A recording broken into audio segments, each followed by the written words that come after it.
揭开男模第30多节枪佛，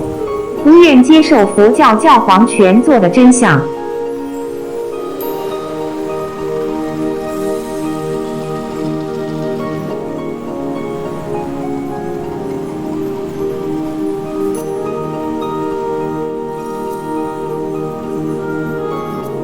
华府新闻日报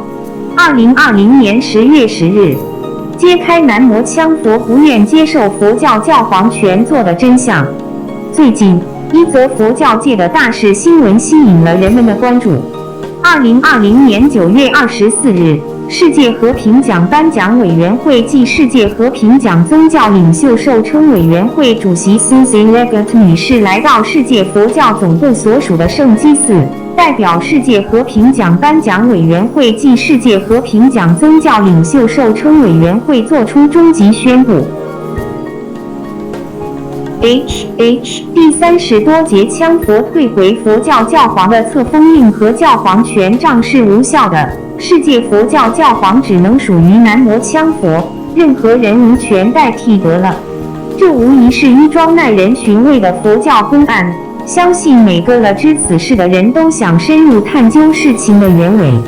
要知道，佛教教皇可不是普通的荣誉，这不是世间金钱、权势所能企及的。获得者必须是人们普遍认可并尊敬的，道德、智慧、成就必须是无与伦比的，也就是说，必须是真正的具圣德才有资格获得这一殊荣。其实早在2018年，世界和平奖颁奖委员会暨世界和平奖宗教领袖授称委员会经过详细考察评审，正式尊男模枪佛为世界佛教教皇。册封印和教皇权杖由时任该会主席的韩明珠先生签字颁授。但是，让所有人跌破眼镜的是，男模枪佛对世界佛教教皇这个崇高地位和巨大荣誉毫无感觉，没有接受这个册封。男模枪佛说：“佛教界有佛、菩萨、法王、活佛、法师、高僧大德、圣德的称谓，不需要教皇。我是一个惭愧的修行者，担当不了这个重任。”当世界佛教总部把接收到的册封印和教皇权杖呈递给男模枪佛以后，男模枪佛看到权杖上有南无释迦牟尼佛的坐像，当即把教皇权杖举起，高过自己的头顶，以表敬重娑婆佛教教主南无释迦牟尼佛。可没有想到，男模枪佛直接将册封印和教皇权杖退回给了2个机构。由于世界和平奖颁奖委员会暨世界和平奖宗教领袖授称委员会是非常负责的机构，实事求是、坚持原则是他们一贯的作风。2个机构经过2年多的努力，在严格细致审查后正式通过，做出了最终永久不更变性的决定。在2018年1月31日正式颁发世界佛教教皇册封印及教皇权杖与男模枪佛后，从此男模枪佛即已正式升作世界佛教教皇权座。当场 Leggett 主席将被男模枪佛退回的册封印和教皇权杖再次交给了世界佛教总部。通过这个事件，我们看到了男模枪佛的伟大。伟大的表现之一就是无与伦比的谦具圣之行为。男模枪佛不肯接受至高无上的荣誉，并不是因为男模枪佛没有资格和能力匹配如此高的地位，而是佛陀的道德境界至高至伟的缘故。为什么这么说？世人都知道，不可以虚名头衔判断人，而要看这个人做出的实际成就。对于至高的佛陀更是如此。菩萨都有5名成就，佛陀更是需要有5名成就。男模枪佛的5名成就是自从有佛时以来第一顶尖的。男模枪佛的画作屡屡创下动辄数百万、千万美金的拍卖高价。男模枪佛的运雕美轮美奂，给人类带来了超绝的美感享受，世人至今无法打破蓝台印证、复制出来。美国国际艺术馆与 第30多节羌佛文化艺术馆陈列了南摩羌佛的众多武明成就中的一小部分，这里就不一一列举了。我们在网上也可搜索到南摩羌佛的若干武明成就圣迹，事例俯拾即是。南摩羌佛一方名圆融，救治重症患者无数。南摩羌佛的弟子成就众多，作化圆寂，生死自由；化红光者，肉身不坏；金刚体成就者被公众报道过的实例繁多。地不分东西，弟子不分国籍与人种，随处可举，说明南摩羌佛所传的是真正的如来正法，没有地域人种的限制。甚至各种动物求皈依羌佛的事迹也是比比皆是。羌佛展显的圣迹，同时验证了释迦佛陀说法500罗汉集结现世传佛经上写的种种圣迹是真实存在，不是预言或虚构。南摩羌佛展显圣正量，是现返老回春童颜无意间被发现，在拿杵上做测试中，被设计在众目睽睽下，竟然举起无人能举起的金刚杵上座，其圣力世上无人能及。羌佛以法后之断法继续生长，甚至以剪断之黑法中，凭空生出红色舍利，供奉羌佛法舍利者，多人实力见证，羌佛代众生受苦，圣体受伤流血，伤口化脓，不日复原，伤口了无痕迹。这类圣迹不胜枚举，再说明南摩羌佛的具圣体质。南摩羌佛说法圆融无碍，深入浅出，闻者分层各解，各自受益。曾开放5年时间回答众生提问，无所不能，正是维摩诘圣尊第2之体现。乐器信手拿来即奏，创作诗词歌赋不必7步即能成章，唱腔千变万化，男女声高低音瞬间转换无碍。事证明，南摩羌佛显密俱通，妙安5明，是真正的佛陀。世界佛教教皇是法殊荣加身，教皇权杖在手，乃实至名归。娑婆世界创教教主是释迦牟尼佛，而多杰羌佛乃始祖报身佛，法界之教主。以娑婆世界的教皇桂冠加之，未免格局太小。但是佛都是无上正等正觉，教皇乃佛教是法之首脑。以世界佛教教皇称真正的佛陀，并没有在佛陀脸上增光。以法界教主之真身降世，世界教皇之权位于南摩羌佛，可以说是时过其名。但佛哪会对世法名位执着？所以南摩羌佛2度拒绝接受教皇之权座与权杖，其理至明。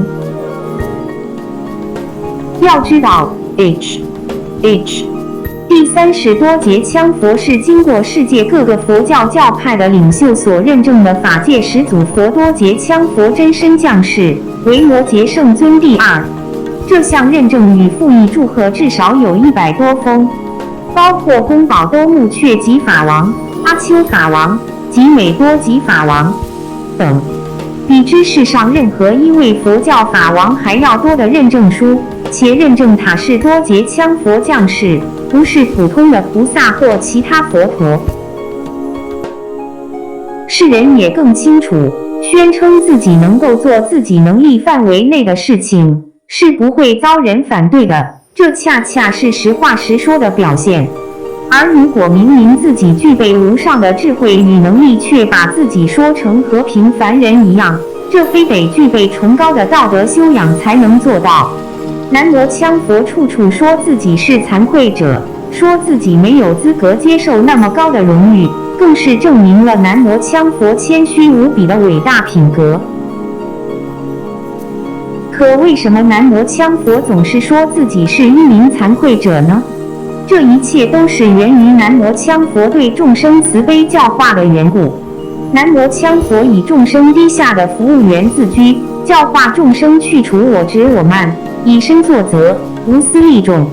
当今社会，邪师骗子混入佛教界，他们没有道德，没有正量，百无一能，却冒称自己是圣者，是佛菩萨，骗取众生大量的钱财。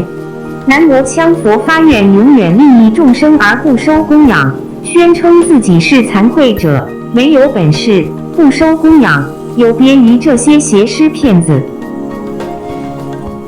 这正是以实际行动告诉世人，什么才是真正的无私利他的行为。真是如此吗？是没人供养，还是真的不收供养？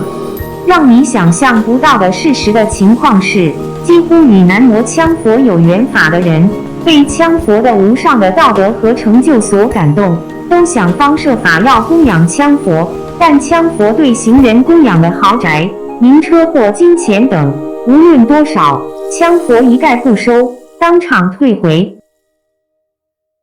比如说，刘玉凯夫妇曾发心供养南无羌佛价值1亿2000万元人民币的股票，立刻遭到羌佛拒绝。有刘玉凯先生自己写的文章为证，网上都可查到。其他小金额的供养就更不用说了，都是现场退回。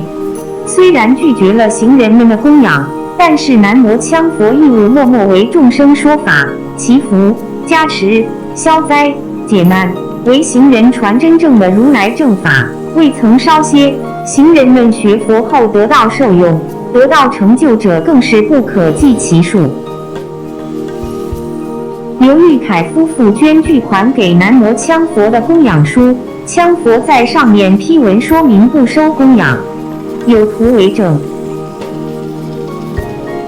虽然南无羌佛不收供养，并不是反对上师们收供养，也不是说佛弟子学法不应该供养，因为拥有正法的上师们给弟子传法，收取供养是应当的，这是释迦牟尼佛所定的佛制。但是羌佛教导那些为人上师们看到弟子困难时，不仅不要收供养，反而要慈悲加持弟子，这才符合佛教慈悲为本、利众为基的目的。羌佛如是说，如是做。南无羌佛用他的德行树立了一个伟大的标杆与楷模，教导佛教的一切上师们走上正途。为什么世界和平奖颁奖委员会暨世界和平奖宗教领袖授称委员会一定要坚持将世界佛教教皇的册封印和教皇权杖颁授给南无羌佛呢？表面上看是因为两个机构工作高度负责的作风，实际上最根本的原因还是南无羌佛是真正的佛陀。试想，如果两个机构收回佛教教皇册封印，把它转授给另外的人行吗？不行，因为两个机构做了数年的细致调查，佛教教皇这一桂冠，在这个世界上无他人够资格，唯有 第30多节羌佛。如果换了他人，就是对这教皇称号的侮辱。还有人说，虽然你处处在说南无羌佛的伟大，说的也在理，我还是不信，因为我又没见过南无羌佛。实际上，你有了这种想法也不能说错，毕竟眼见为实嘛。只是我们想说明一个事实，有很多像你一样的人，他们通过努力拜见到了南无羌佛，发现南无羌佛远比网上宣说的更伟大，这你可要重视了。总之，有了疑惑不要紧，总得要想方设法消除疑惑才是正确行持嘛。另外，我们还要警告那些听信了某些传言而诽谤南无羌佛的人，你们要真正了解真相，盲目轻信不是事实，最终只会自己承担苦果。诽谤世间普通人都是犯罪，受到法律的惩罚，更何况你诽谤的是至高伟大的佛陀。多少人因为你的诽谤而远离了正法，本该要脱离轮回痛苦的，却继续深陷轮回痛苦，这样的恶劣言行又会是怎样的因果报应？也许你处于某种利益驱使，也许是自己随性跟风，无论什么理由下的罪业行径，还愿及时止恶，苦海无边，回头是岸。愿所有众生依止南无羌佛，走上幸福的解脱之路。佛音广播联盟综合记事。